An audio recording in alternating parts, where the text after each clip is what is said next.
For today's video ay magluluto tayo ng sopas. So let's try the sopas, yummy and delicious.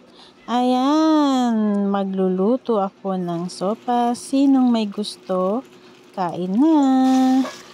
So ito na guys, at meron ako ditong konting macaroni. Konti lang yung lulutuin ko ditong sopas. Tapos may magic sarap at yung gulay. Tapos meron din star margarine, bawang, sibuyas at yung manok na binili ko kahapon. So ito nga yung guys, at mag-start na tayong magluto.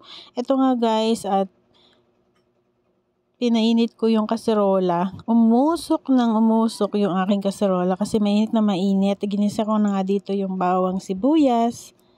Ayan o, tumunaw na yung bawang sibuyas sa natin, margarine. At nilagay ko na nga dito yung manok.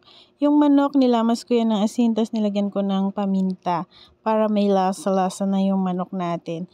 Ayan, igisa na natin to, isang kutsang mabuti. Sangkutsa lang natin mabuti hanggang maluto yung manok. So ito nga guys, nakasangkutsa na natin. Lagay ko na nga dito yung macaroni. Ang hirap mag-video guys. Yung isang kamay ko ay nagtatrabaho at yung isang kamay ko ay nagbibideo.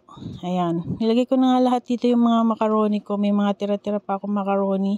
At piling ko konti lang yung macaroni na maluluto. Kaya dinagdagan ko ng pasta. Pinutol-putol ko yung pasta ng spaghetti at tinagdag ko nga dito sa niluluto kong sopas. At isasangkutsa din natin tong macaroni doon sa ating ginigisang manok. Ayan, sinangkutsa ko nga din po yan. Parang pinaprito-prito natin para pag matagal siyang nakababad sa sabaw ay hindi siya ganun lalaki ng husto at tataba at lalambot. Ganun yung sikreto para magstay yung sopas sa maganda niyang firm ng pasta, ng macaroni. Ayan guys, at hinalo-halo ko na nga at nilagyan ko ng sabaw para pakuluan na nga natin to at antayin natin maluto yung macaroni. So hindi ko alam kung anong ilang minutes, basta matatansyan nyo naman kung luto na yung macaroni. Ayan, takpan na natin at pakuluan. So ito nga guys, kumulo na, nilagyan ko na nga to ng magic sarap, asin, pampalasa at saka yung paminta. Paminta yung nilagay ko lang dito guys. Tapos kayo nang bahala magtansya kung anong gusto nyong lasa. Kung maalat, matabang, at katamtaman lang. Mag-add na lang kayo ng patis. Pwede yan ng patis. Masarap. And then after nun guys, hinalo-halo ko at baka dumikit-dikit yung mga macaroni sa ilalim ay hindi naman na dumikit. At ito nga pusa ko ay gutom na. Nangihingi na ng pagkain. So yun na.